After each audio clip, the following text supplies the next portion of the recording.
everybody, and welcome to A Balanced Life with Dr. Jacquie here at Black Star Network. And today, just like any other day, we're going to be talking about all things balanced living.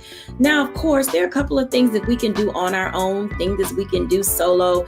Many of you are out there in that space thinking about whether or not you want to leave your job. Do you want to do it by yourself? Do you want to start a business with your spouse, with your mate, your significant other? Well, let me tell you, we have curated a panel today along with our contributors that are going to talk to us about the ins, the outs, the ups, and the downs of working with your spouse. But then also, what does it look like for you to have you together? I say it each and every week. You have to take care of you first and be responsible for yourself before you bring anyone else into your space. Today, we are joined by Pastor J.T. Johnson of the Word Church out of Houston, Texas. We're going to have some special time with two of our guests, the doctors, Bishop Jennifer and Aaron, that are out of Columbia, South Carolina. We're also joined today by Dr. Tierney, our Level Up coach, and of course, Stacey Owens, who is the owner, founder, creator of Creating Z School of the Art and Technology. No matter where you find yourself in the space in which you live, we've got something to you. I'm going to welcome everybody in. Hey, y'all. Hey. Ooh, I am so glad that we are here today to talk about all things balanced living, but also some of the things that relate to what makes you who you are. Now, I think that each of us can say that we have been in that space where we tried to figure out not only what makes us tick, or be ticking time bombs, and also what makes the people around us tick and how to keep them from ticking time bombs. So I want to start with Stacey for a moment. If she can give us a few tips about what makes Stacey Stacey and how do you stay away from those landmines when you're working with other people. Hey, Stacey. Hey. I'm starting with you first. Wow, what makes me Stacey, or what makes Stacey Stacey? Just being myself and being true to myself is what makes me who I am. I found in this entrepreneur world that once I stepped out and started opening a couple of schools, I was in a space where I didn't have a lot of people around me who understood the same space. Like, it wasn't a lot of people in my family who were entrepreneurs or my friends. They were principal of schools, but they never founded a school. So I found that I was in a territory that no one could really mentor me through. So I had to really do some self-searching within to find out who and what I believed in, what principles I wanted to stand on. Standing on truth is one of the main principles that I wanted to stand on, and making sure that I served the population of disenfranchised. That was something I wanted to stand on, because once I made those decisions and decided, who I was I found that it was very important, because as people started surrounding themselves with me, they would try to take you in their direction, or they would tell me how, all the things that I shouldn't do. And if I wouldn't have already decided on who I was, what I stood for, then I would have been in a mess trying to navigate through all the things that people wanted me to be. And so I think Stacey is just me, someone who wants to bring light and love into others. So tell me this, Stacey, what keeps you from becoming a ticking time bomb? I am a ticking time bomb. Oh, hey. I can be a ticking time bomb, but I think awareness keeps me there, because I also, I found it interesting that God did a lot with me as I started this process in terms of my character. So I used to explode really quickly if I felt like you were attacking me, or I stayed in a posture of defeat, or not defeat, but defense.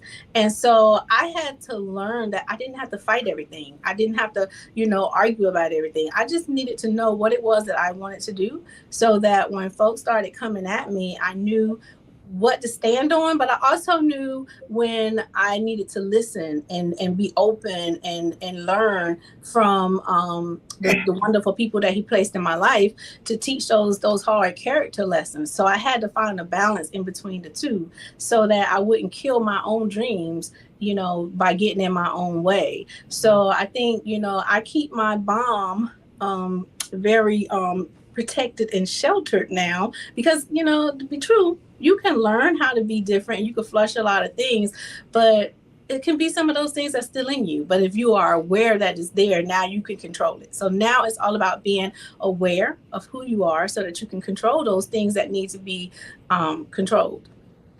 That makes perfectly good sense, because oftentimes people aren't aware of who they are, nor are they aware of how they present themselves in the space in which they occupy. So I want to come to Dr. Tierney next, because I think that in the work that she does with being able to level up, we sometimes don't know.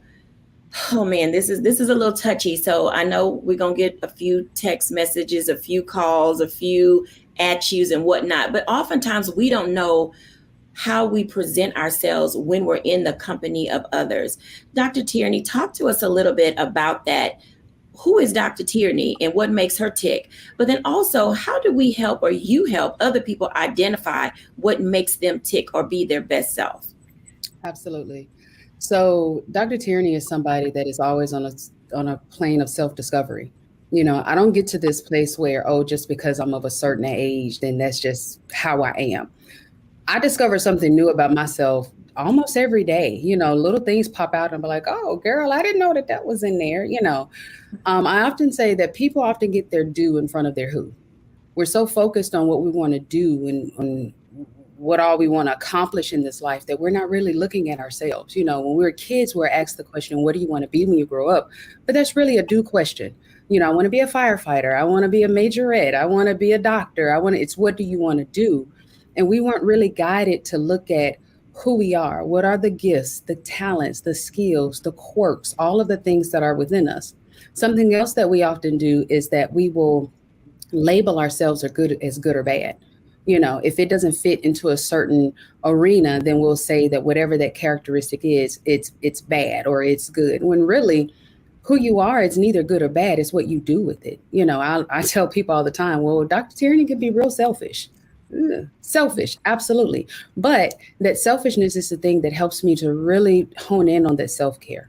Like I can self-care like nobody can self-care, but it's where I have to be, like Stacey said, I have to be aware of that I have a tendency to be selfish. So I have to make sure that I'm not doing the wrong thing with that selfishness isn't going in the wrong direction to where now it's turning into greed and all of that. This is where boundaries come in. When I know and I'm self-aware of who I am and what my tendencies are, not that I'm labeling it as good or bad. I just know who I am, if perverted and used in the wrong way, it can then turn into something bad. So I exercise those boundaries. I tell myself, you know what, we're not going to engage in these type of conversations. We're not going to put ourselves in these type of situations so that I can make sure that I'm staying the course and staying right where I want to be. Now, when we're talking about me guiding my clients into this work, a lot of times we can tell who we are just by listening to the things that we're hearing on repeat from those people around us that we trust. Okay.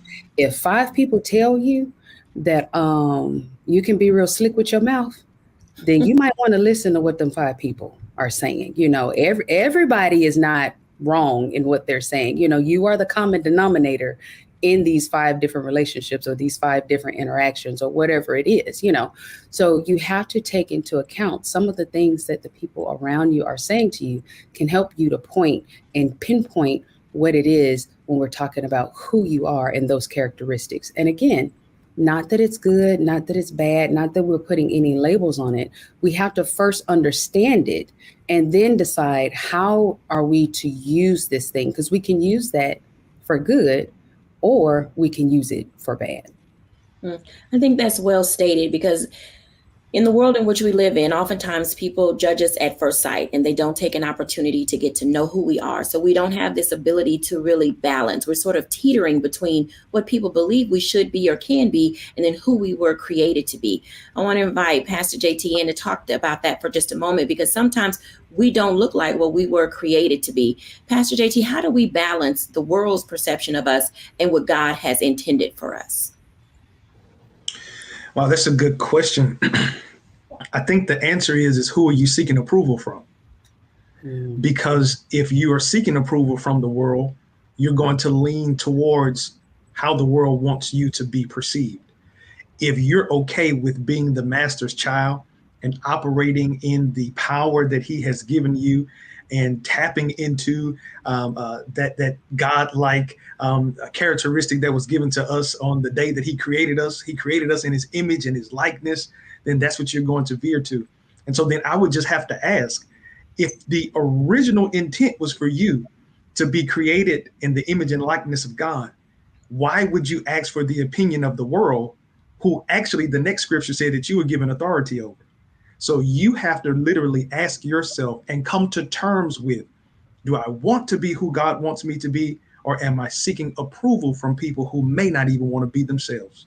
So I have a follow-up question to that. How do you detach yourself from what the world has, I won't say caused you to become, because we all know that we environmentally are, shaped by where we live, who we're around, et cetera, et cetera. How do you begin to detach yourself from that so that you can find your center again? I think you detach yourself from that, Dr. Jacquie, by identifying that nothing was done to you, but it was done for you. And really looking at whatever happened, good or bad, and see it and receive the lesson, apply it, and move forward. Because you use the word detach. So the opposite of detach is attached. So I have to ask myself, is this thing that either I am attached to or I am allowing to be attached to me, is it getting me closer to where I'm trying to get to? Is it getting me closer to fulfilling my God-given destiny, or is it holding me back? And when I get that answer, now the responsibility is on me. It's not on anybody else. The responsibility on me is now to make the decision. Am I comfortable with dying in this space, only living to be half of what I was created to be, or releasing this and becoming all that God thought about when he said, let him or let her be? I love that. And that is so well said. When we come back after the break, we're going to have some one-on-one time with Doctors Jennifer and Aaron Bishop. This concept or thought of get up and go be great literally does stem from knowing who you are first so that you can get up and go. When we're back after the break, we'll have a one-on-one with the Bishops.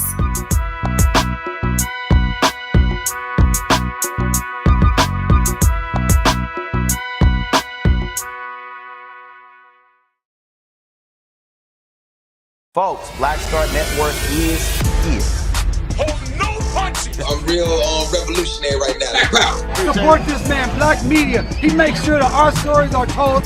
Thank you for being the voice of Black America, Roland. Stay black. I love y'all. All momentum we have now, we have to keep this going. The video looks phenomenal. See, this difference between Black Star Network and Black-owned media and something like CNN. You can't be Black-owned media and be scared. It's time to be smart. Bring your eyeballs home. You dig?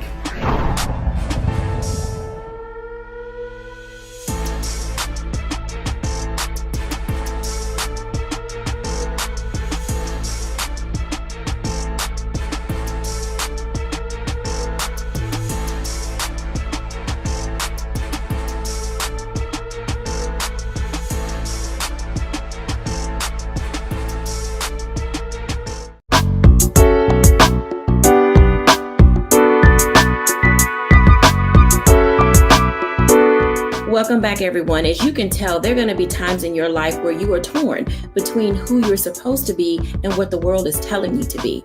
And oftentimes when we think of relationships and dating, getting married, or, having a significant other in our lives, it can be a chore and a task to have that right person come into your space.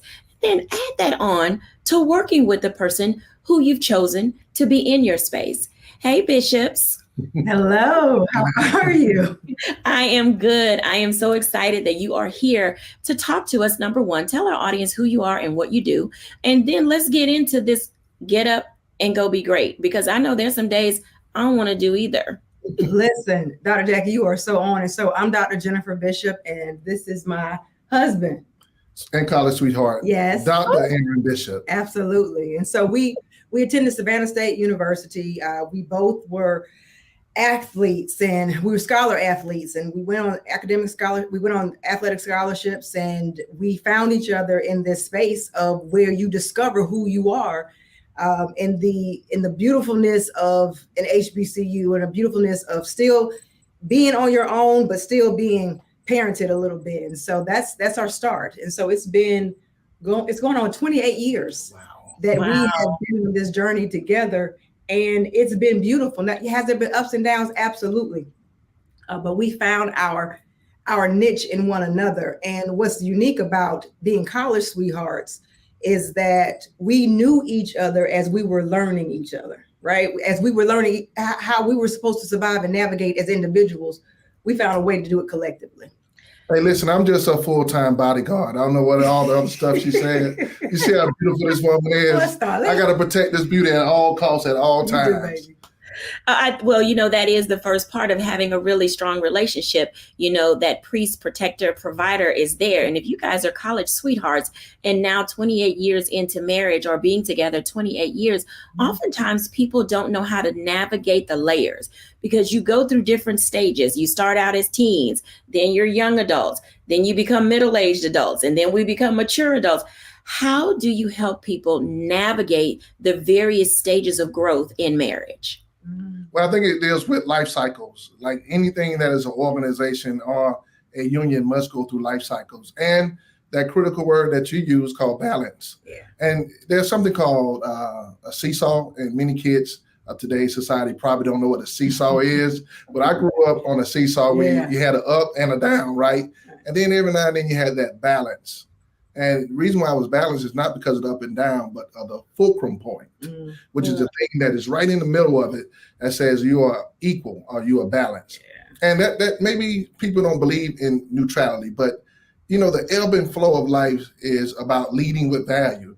And her strengths are my weaknesses and my strengths are her weaknesses.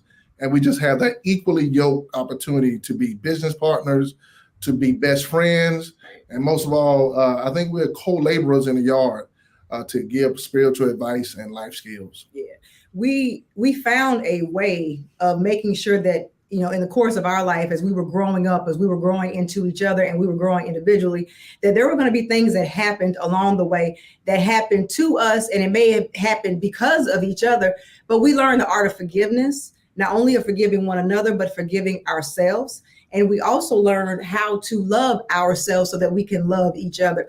I could not teach him how to love me if I didn't understand the concept and process of loving who Jennifer was at that stage. And so when he said life cycles is important because who Jennifer was the day she got married is not the same woman that Jennifer is sitting before you today. And the same with my husband. And so we give each other the grace and mercy to be able to grow and respect the growth. And he does something that's phenomenal, and we're going to do it tonight too, is we date each other. Yes. Get to know who I am today, because as one of the panelists said earlier, self-care is so important. So as we evolve into who we are, we have to also take into account what we went through that day. What happened this week? Because what happened to us this week may have changed the course of who we're going to be tomorrow. And we've learned how to make sure that we give each other grace and mercy to grow into who God is going to call us to be, and to forgive each other if, there were wrongs that were done to each other that need that piece so we can go forward together. There's a lot of togetherness that you all are talking about. And I bring that up because oftentimes people who are married have a difficult time accepting the growth of a spouse. One spouse stops growing and another one continues to grow. And so how do you all balance your different seasons of growth without feeling some type of way that maybe God left me behind, or it's not my time, and why didn't you wait for me? Because we hear, all of us in this space are coaches, and so we hear so much discord. Mm-hmm. How do you keep the unity in the relationship? And then we're going to talk about how you carry that over into business together. I think it goes back to being an emotional, intelligent couple, being self-aware and confident about who we are. Because what society, and I think Pastor JT has said, what people say can shape you. It can change how you feel about your spouse. Oh, she making all the money? Yeah, we making all the money because teamwork makes the dream work. This is my partner. This is my best friend. And what I have, she has. And what I have, she has. And one of the things I will always tell people is we figured out which one we are. Are we waffles or are we spaghetti? Yeah. And so waffles is compartmentalized, which means things are separated, right? And then you have spaghetti, which means everything goes together. There's not many people who eat the noodles by themselves with the meatball over here and the marinara somewhere else or the sauce. Mm-hmm. Me and my wife, as a couple, have a spaghetti theology about marriage, right? Yeah. Because there's nothing that we can compartmentalize outside of, just knowing each other's thoughts. We do understand that we have independent thoughts, but we come together like Voltron. Oh my God. But we have the unique perspective of starting our lives together so early. And so we've been together and we've had absolutely nothing except one another. And we've been in places where we've had overflow. And during the course of that, we made a vow to one another that it did not matter for us. Now you have to find out what works for you in your relationship and the dynamics of the personalities in their relationship. But we realized that it did not matter who made the money. We both agreed that money must come in. And when it came in, we did not identify by, okay, Jennifer makes this and Aaron makes this. No, this money comes in because we have a common goal and we have a collective goal. Although we are athletes, although we understand competition and we respect it, he's not my competitor. He's on my team. And when you recognize who your adversary is, you understand and respect your ally. And that was important for us because I've known him now longer than I've had time by myself.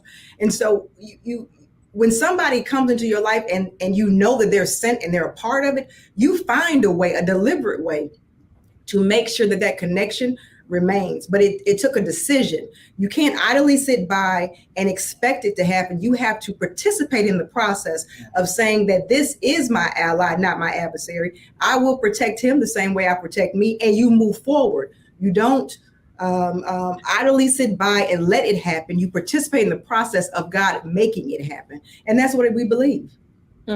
So I want to invite Pastor JT into this conversation. He's married, beautiful family, pastors a church. Pastor, when you think about couples who are listening to what the bishops are saying, already the side eyes are going like, oh, they're such a happy couple. They never went through anything. And oftentimes people don't understand what they talked about when it said adversary and ally, and one or the other of them can become the antagonist because of their lack of understanding. How do we guide people back to the center of that relationship in order to see each other as allies and not antagonists or an adversary? I'm using that waffle and spaghetti comparison. I know, dope. But I think that's it. If I can just make it simple and just piggyback off of what they said, so many couples operate with the waffle mentality. This is mine, that's yours. And then we just kind of go out together. We take pictures for the internet and we make people think that it's something else. But then when we come into our house, we're separate. There has to be a union. And I always talk about this. We spend so much time getting prepared for the wedding that nobody takes any time to discuss what in the world this marriage is going to look like. That's a merger. And so whenever you think about that, it's almost like Sprint Nextel. You remember when they came together and they tried to figure out how they could keep their own identity. And we kept saying Sprint Nextel until it was at one point, Nextel fell off and it was just Sprint. And so I believe that that's the thought. At some point, somebody is going to have to be vulnerable enough that my way may not be the best way for us. And then we come together. That happens after communication, not making an announcement, but communication where we talk and we understand what's best for us. But then after that first C comes compromise, understanding that this is the best way for us to move together as one unit. And if we operate like that, and I love how my brother, Dr. Bishop said, man, I'm just here being her bodyguard. Man, sometimes it's hard for us to understand who we are to each other. If I'm your peace and you're my protection, if I'm your tranquility and you're my place to be vulnerable, how in the world could I ever be the one that's causing the problems that I'm trying to eradicate? Whenever we get to that place to understand that we are bone of our bone, flesh of our flesh, we are one, I can't continue to hurt you because hurting you hurts me. I love that. I'm going to pause and take a break. When we come back after the break, I want to dive into this a little bit more, because these working relationships that we have to have, married, single, employees, or otherwise, it requires us to understand not only who we are, but to be balanced ourselves mentally, spiritually, emotionally, financially. All the LEs have to be engaged when we're back after the break.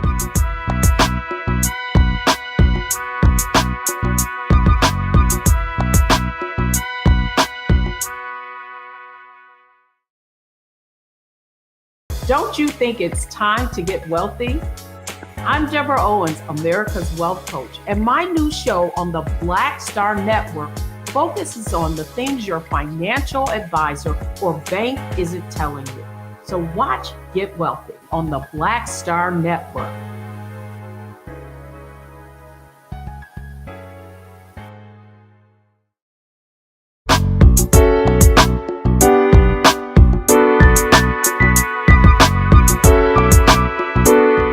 Welcome back, everyone, to A Balanced Life. And as you can tell, stepping out by faith on the things that are supposed to be yours in this life really does require you to be a part of it.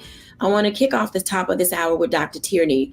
The bishop said something that was very important, and it was how we see ourselves in the grand scheme of everything that we are. Dr. Tierney, talk to us about this process of being able to personally level up so that you can professionally succeed. Absolutely. So a lot of times, especially in the advent of social media, we're so preoccupied with how other people see us that we're not thinking about how we see ourselves. So it's a lot of people walking around with these masks on, sending their representatives into these different arenas because they're more focused on making sure that whoever is in the room or whoever is looking at them on the gram or whatever eyes are on them looking at them, see them in this carefully curated, whatever it is that they're trying to put forward, instead of really taking that time to look at themselves to say, wait a minute, who am I? Better yet, who do I want to be? Going through my life, and so it's really important that we take a beat to say, wait a minute, what is it that I want to do with my life? And what does that look like for me, not for anybody else? When we make the mistake of wearing our mask everywhere and not really knowing who we are, then any relationship that we enter into, it can be business, professional, personal, whatever it is, we're going to take that mask into that relationship and then wonder why the whole thing falls down. I can't come into a relationship with someone pretending to be one way and then get upset when that person responds to the representative or the mask that I'm putting forward and my needs aren't actually being met. I'm not actually putting forward my needs. I'm not actually saying who I really am in that arena. And so I walk away saying, well, they didn't give me what I needed. I felt unfulfilled and I'm blaming the other person when really the person that's responsible is me, because I wasn't being my full authentic self in those spaces. So before we can talk about really being in those spaces in the way that the bishop outlined, we have to be that for ourselves first. I love what Dr. Jennifer said. She said, I couldn't tell him how to love me if I didn't know how to love me. It all starts with ourselves. It starts with the one here, the person here, before we can then be one with anyone else or properly work with anyone else. I like that. Stacey, add in for us, because Dr. Tierney talked about how when we build things, they can fall down. And oftentimes it's because the foundation is faulty. How are you helping this generation of children and young adults build, but also in the ways that you work with your staff? Because oftentimes we're the linchpin. We're the person who sees everything and are always there to help guide others. What does a firm foundation look like when you're trying to discover how to build upon what you need in this life? Well, like Dr. Tierney said, it starts with you. You got to start within. And then I always think that emotions are a part of that foundation, like learning how to be in control of your emotions, learning how to recognize, what your triggers are, what your emotion, what's sparks certain emotions within you. Because if you are walking into those spaces with a mask on, And then people start to peep that you have a mask on, and they start pulling at it and tugging at it. What are you going to do when they find out that you're not walking in your authentic self and they start challenging you? What's going to be your next response? How are you going to emotionally get through that? Are you going to fall apart? Are you going to be able to stand up and say, you know what? I really am not like this. This is who I really am. Are you going to be able to look within and start improving on your characters your character deficiencies that people are bringing to your awareness? So how do you strengthen your foundation starts with finding your weaknesses and then growing from that. I think we tend to stand on our strengths. If you ask anybody, what are you good at? They'll tell you, and they'll tell you with pride, and they'll tell you with comfort. But when you start asking folks to say, what are the areas that you need to work on? Sometimes we can struggle with that, especially if we're not in a space and place that we're prepared to emotionally talk about the things that we don't do well. And then can we find the truth in it so that we can grow from it? So I think the foundation starts with some of your emotions as well. Absolutely. So we're talking about the four corners of the foundation that we're laying. So Dr. Tierney is saying to us, bring your authenticity. Stacey is saying to us, absolutely make certain that your emotions are intact. Pastor JT, if you're laying a firm foundation, what corner would you have, or cornerstone would you have for your corner of the foundation? Well, I think my space being the resident theologian, I probably would say you got to have God in there somewhere. I think that is our ultimate compass. I believe that's what, in the terms of how I describe my wife, but I think that's what holds us down and lifts us up at the same time. So one of those corners, got to have God. Matter of fact, God need to be at the center. I think we'll give the bishops the other two corners, right? But I think the center has to be God, because if he's not in the center, everything else is chaos. We're going to come back to chaos in a minute. Bishops, tell us, what are the corners of your foundation? Well, I'm going to say that you need to understand your breaks. Understanding management. Let's say management.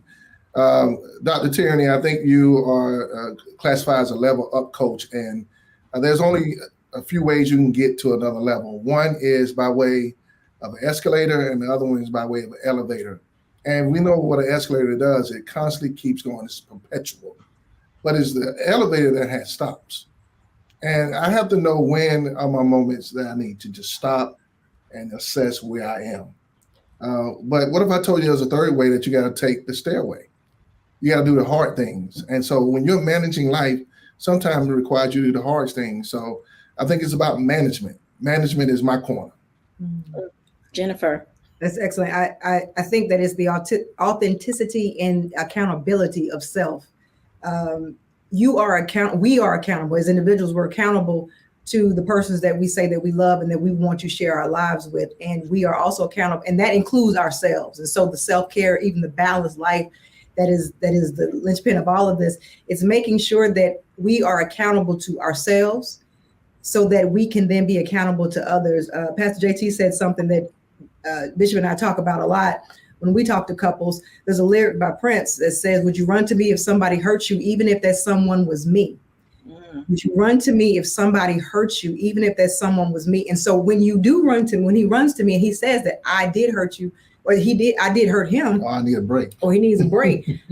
It's not personal, it's preservation. And because I trust him with my life in the same way, I respect the place that there needs to be balance, and there needs to be an availability for me to allow him to go and grow, and for me to do the same thing. Well, I'm not saying I need a break. When I say I need a break, I'm saying we need a break. That's so I'm talking about like we need a vacation. We want that too. Because perpetual motion can cause perpetual problems. That's true. Being an escalator all the time can cause with no shut off, no stop. That's a lot. It could be a dysfunction in a marriage, a relationship, and even a job. You got to have retreats, moments where you say, "Hey, let's have a moment and take a break."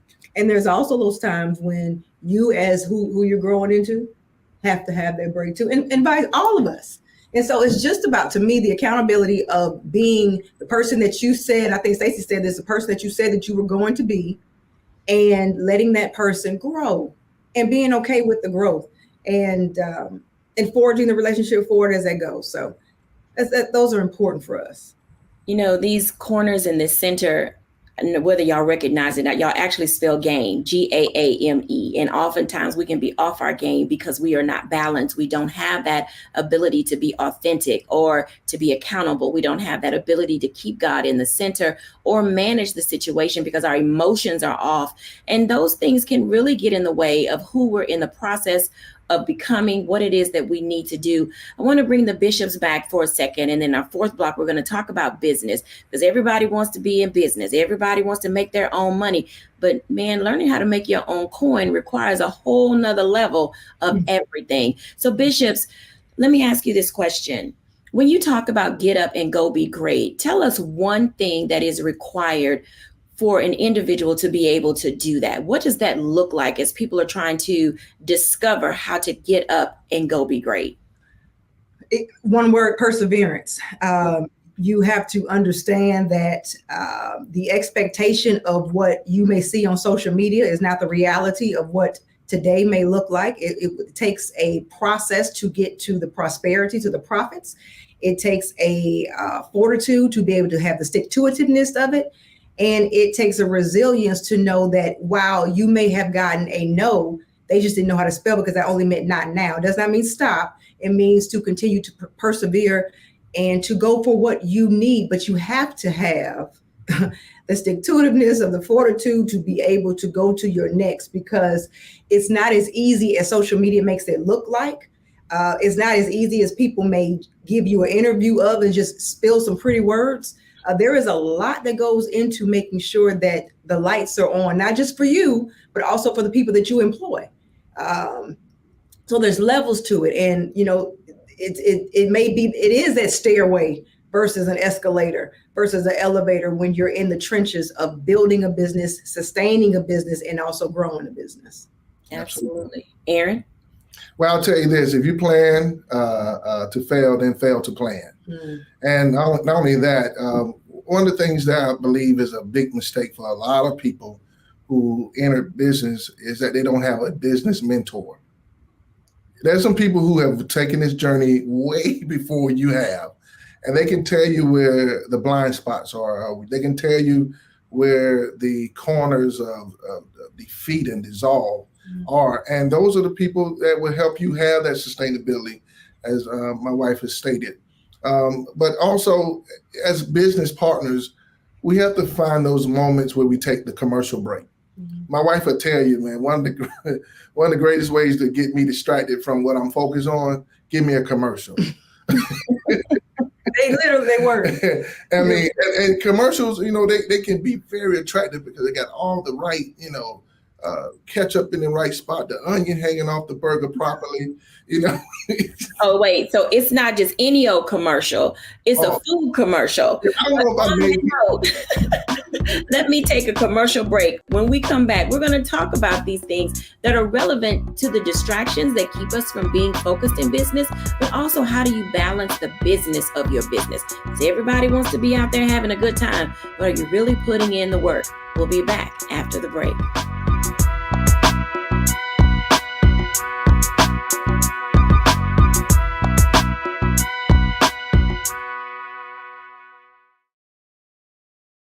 Hatred on the streets, a horrific scene, a white nationalist rally that descended into deadly violence. White people are losing their damn minds. As an angry pro-Trump mob storms the U.S. Capitol, we've seen We're about to see the rise of what I call white minority resistance. We have seen white folks in this country who simply cannot tolerate black folks voting. I think what we're seeing is the inevitable result of violent denial. This is part of American history. Every time that people of color have made progress, whether real or symbolic, there has been what Carol Anderson at Emory University calls white rage.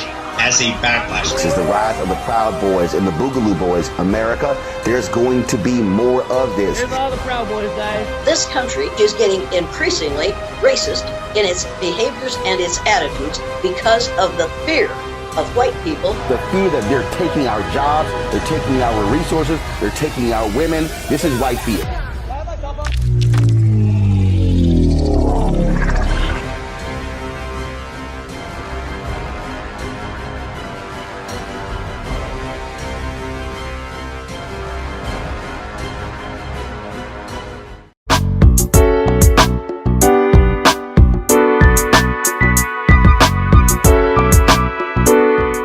Welcome back, everyone, to A Balanced Life. And I know Aaron Bishop had y'all hungry, talking about the ketchup and the onions falling in the right place and the bun was all soft. You know, when they take it off, the steam rise up from the beef and all that good stuff.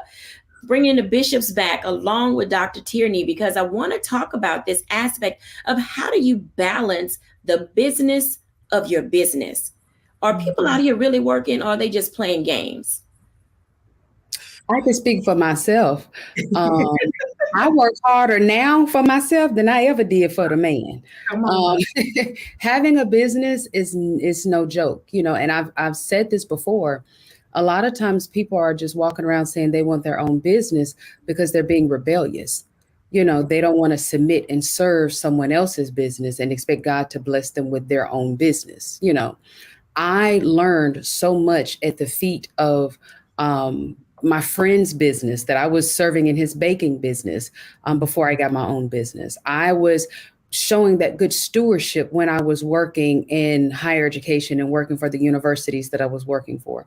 There's certain things that I learned along the way when I wasn't even thinking about having a business. I always say I'm the reluctant entrepreneur. I did not set out to have my own business, but I was learning along the way things that I didn't know that I needed, you know. And then once it came apparent, like, oh yeah, girl, you finna have your own business, the first thing I did was get a business coach. So I tell you all the time, I have a life coach, a business coach, and a therapist. She got a team around her, you know, because this entrepreneurship journey, it will pull some emotions out of you that you didn't even know was there, you know. So if you're just looking at having a business just because you want to do what you want to do, sugar, that we need to go back to the drawing board and really look at your why, really examine your why before you jump out here in these entrepreneurship waters, because it will eat you up and you will sink really quick if you're doing it for the wrong reasons. Absolutely. The doctor's bishop. Listen, Dr. Tierney, you hit on something. One thing that I will say to folks when we're talking about entrepreneurship is that the first question you have to ask yourself, is this a hobby or is this going to be a lifestyle that can sustain you? Because there's a difference in the waters that you're going to have to swim in. Either you're going to be in a puddle with a hobby or you're going straight into the Atlantic Ocean. You're going to learn how to navigate those waters, because it's going to take a different type of vessel to maneuver you through it. You can walk through a puddle, but you need a ocean liner to help you in that Atlantic. And so from the coaches to the mentors, one for us, for me, and also a sponsor, because there are going to be people in your life, in your sphere, that can go in rooms that you can't get in yet. And then those are sponsors, and they're going to be mentors who walk with you and talk with you and help you at the table. And so I learned that I needed both of them. I needed the sponsor who can go in places that I may not be able to get into yet, to have my name go in places that they may not have heard of me before. And then mentor at the same time to say, Jennifer, when you get there, this is what it looks like. This is how you operate. And also recognizing that, you know, that old adage that says, if you're the smartest in the room, you're in the wrong room. I survey my room every day, because I know if I am the smartest one in there, that I have outgrown. I'm not only stunting myself and my household, I'm stunting the people around me, because we all have to grow. And if I'm not growing, then that means I'm wilting. And that's when we have to make sure that, you know, that to me kicks off the understanding of, is this a hobby where, you know what, it doesn't matter, I'll do it, you know, another day, or no, this is life or death, and I need to make sure I make some moves right now. Absolutely. Aaron? Yeah, so I'm not going to do any analogies about food anymore, because I know I've made too many people hungry. But, you know, this thing called entrepreneurship, or being a businesswoman or a businessman, is not for the faint at heart. If you mess around and jump out here and think you can do this thing like everybody else, you're going to need a defibrillator. You're going to need somebody to resuscitate you real fast because like my wife's book is called No Opportunity Wasted. There are times we can't waste opportunities because the lifetime of the opportunity only lasts the opportunity of a lifetime. Or the opportunity of a lifetime only lasts the lifetime of opportunity. Sorry about that. But here's what I'll tell you. The now speaks to what Bishop Paul S. Morton said, is no opportunity wasted, right? When we look at entrepreneurship, this thing is a constant work. There's no clock in, no clock out. You got early mornings, late nights, but you got to find time to invest in yourself. That's where the growth happens. Learning from your lessons and investing in yourself so you have a lifetime of opportunities. I want to invite everybody in on this one because I'm going to ask each of you this question and then we're going to give our audience a challenge because it appears that doing business is not just about the product that you have or the service that you give. A lot of it is about the individual and what it is that they have to bring to the table that makes the business sing, hum, run, all the things that make it great. So I'm going to ask Stacey this question. We're going to do the round robin. If we're challenging our audience and we want them to bring along something when it comes to balancing the business of their business, what is it that they need to bring along? I think you should bring along your passion because if you're really excited and you really are loving what you are doing, then when you find yourself in those moments that are, your downs, you'll have something to lean back on and help you stand back up to keep going because you're going to fail a lot. I mean, you're going to do a lot of stuff right, but you're going to do a lot of stuff wrong. And if you ever find yourself where you have lost your passion, it's going to get you stuck in those negative thought patterns. So take it with you. Absolutely. Pastor JT. So I'd say discipline. Because if you are an entrepreneur, you the boss. And that's not just enough for you to post on social media, hashtag I'm the boss, hashtag can't nobody tell me nothing, hashtag whoop, hashtag period with a T at the end. You are the boss. And so discipline is what makes you get up when you don't feel like it. Discipline is to what Dr. Aaron Bishop said, man, there is no 9 to 5, that there is no, I'm working Monday through Friday and weekends off. Man, I don't know the last time I was able to be off. But that I know, like the good book said, if I don't work, I don't eat. But even to another point, if I don't work, my house is not taken care of. To another point, if I don't work, my employees aren't paid. So then now I have to take it a step further. Discipline goes further than me listening to a hot clip on YouTube or feeling good for the first 15 minutes of my day. Discipline lets me get punched in the jaw. I wipe off the blood, figure out how can I miss that punch the next time, and I keep on swinging. Because if I give up in this round, not only do I fail, everybody else that's counting on me does too. That makes so much sense. Dr. Tierney. So I'm going to stick with that authenticity. It doesn't matter what business you're in. I don't care if you're selling T-shirts, coaching, popsicles, or whatever it is. We're in the business of relationship building. And so if you're not being authentically you, then you're going to show up in a way that's going to make people kind of like, I don't know if I want to do business with them. They may not know exactly what's off, but you'll find that it's harder to sell T-shirts. It's harder to get those popsicles sold because you're not being authentic. And people, consumers, clients, they can feel that. They can feel that energy when things are just off. So you always want to make sure that you remember that your number one business is in building relationships with your clients, with their consumer base. And in order to do that effectively, then you have to be authentically you. Absolutely. Bishops. One thing that I would say is that you have to bring your audacity. You have to bring the fact that you believe that what you have is uniquely yours and you can own it. You own the good, the bad, and the indifferent, and you grow with it.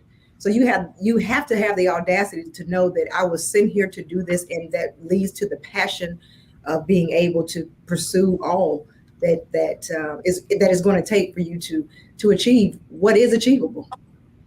I have to say faith. I don't mean to step into the warehouse of Pastor JT, but we know that faith is the size of a mustard seed and it can move mountains. If you want to have a mountain moving experience of getting your business off the ground and getting it to be sustainable, you're going to have faith.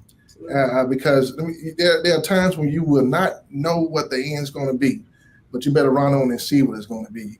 And don't wait till the battle is over. You got to shout now. You got to go through those moments where you can exhale and inhale the beauty of what God can do in your life, because there are 4 things built upon faith: church, family, school, and a business. And so if you're building a business, it's going to require faith. Professionally, people oftentimes get in their own way, and we're talking about these things that people need to bring along with them in order to be what we consider successful, and not only to live balanced, but also to have a balanced mindset when it comes to business. If we had to tell people some things to just dismiss from their thinking, because, we all bring, as Dr. Tierney says, some stinking thinking to the equation of our lives. I'm going to start with Dr. Tierney, since that's her corner phrase.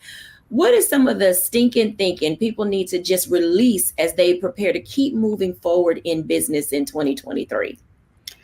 Stop thinking that it's going to look like social media. It's not. It is not going to look like what you see on the gram. First and foremost, you may be comparing your year 1 with somebody's year 5. If you go back and look at what my very first website looked like, matter of fact, if you go through my Instagram and scroll all the way to the bottom, sugar, it does not look like what it does now. People are showing you their clips on the gram. People are showing you the when they got the bag. They're not talking about when they were on the struggle bus. They're not talking about when they barely had enough to pay their mortgage. They're not talking about when the lights went out. They're not talking about that. But trust me, it happened. It absolutely happened. It happened to me. Everybody that's in business have had a struggle bus moment. So please stop thinking that just because what you are doing right now doesn't look like what you see on the gram, that there's something wrong. Let that go. Stay the course and keep running your race. Absolutely. Bishops. I'm going to say the imposter syndrome. So many people deal with this every day, and here's how you can hear them, their tone, their statements. You'll tell somebody, man, you are doing it. And you know what they'll say? Man, I'm just trying. No, you're not trying if you're doing it. If you're doing it, keep doing it. And so I think we got to get rid of the imposter syndrome. And I don't have time to go into it, but look it up, because some of you all may have that in your life. And he hit the nail on the head for me. I would also leave behind the inability to ask for help. You have to know that you're not supposed to do this on your own. And also, another one just came to me, is that thinking that competition is not healthy for the soul. You have to have competition because it helps you level up. You don't have to sink other people's ships so that yours can continue to sail. You need to know that somebody is doing something so that you can be inspired. Find your inspiration, and it may just be from your competitor. Okay. Stacy. She called me with that one because I literally just saw Stacy and her competitors and all the people who are trying to start schools. So Stacy, tell us. Stop for your school, girl. Stop thinking that you are not enough. So everything you need, you have within you. You just got to know what your gifts and your talents are, and remove all that self-doubt. So stop thinking you're good enough. Just do it. Absolutely. Pastor JT. I say ditto to everybody, and I'm going to add this one. Stop thinking other people's thoughts. God gave the vision to you. Yes. So you shouldn't be bound to trying to get approval from other people, or if other people don't see how it's going to work, don't allow those negative seeds to be planted in your garden. Only thing that you need to do is rehearse and repeat what God has said to you, and not reflect on what they are saying to you or about you. Absolutely. I love all of these, and they give us an opportunity to really see how we can forge ourselves forward in whatever life it is that you're trying to live. I'll give my reflections when we're back after the break.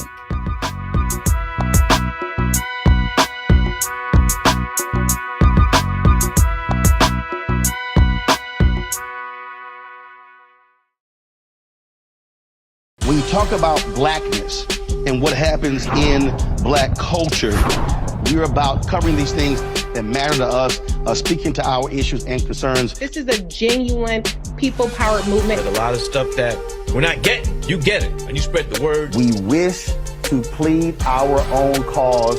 Too long have others spoken for us. We cannot tell our own story if we can't pay for it. This is about covering us. Invest in Black-owned media. Your dollars matter. We don't have to keep asking them to cover our stuff. So please support us in what we do, folks. We want to hit 2,000 people, $50 this month, raise $100,000. We're behind 100,000, so we want to hit that. Y'all money makes this possible. Checks and money orders go to P.O. Box 57196, Washington, D.C. 20037-0196. The Cash App is $RM Unfiltered. PayPal is R Martin Unfiltered. Venmo is RM Unfiltered. Zelle is Roland@RolandSMartin.com.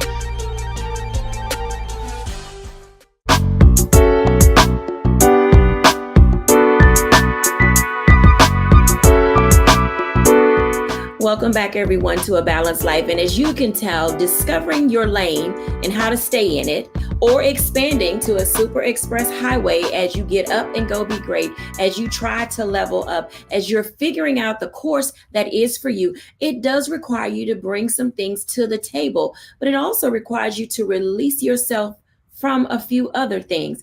And in releasing yourself, you may find that your best is still yet to come. So my challenge to you is for you not to give up on yourself, to keep forging forward. Allow yourself to be released from those things that are holding you down, while at the same time reaching upward for those things that are meant for you to pull down, that will give you the peace that surpasses all understanding, that will give you the balance that you need in order to manage, as Aaron Bishop said, in order to be able to stay on the seesaw or the teeter-totter moments in life. Whatever it is that is meant for you will come, as long as you take off the mask and remain your authentic self. Be well. Bye now.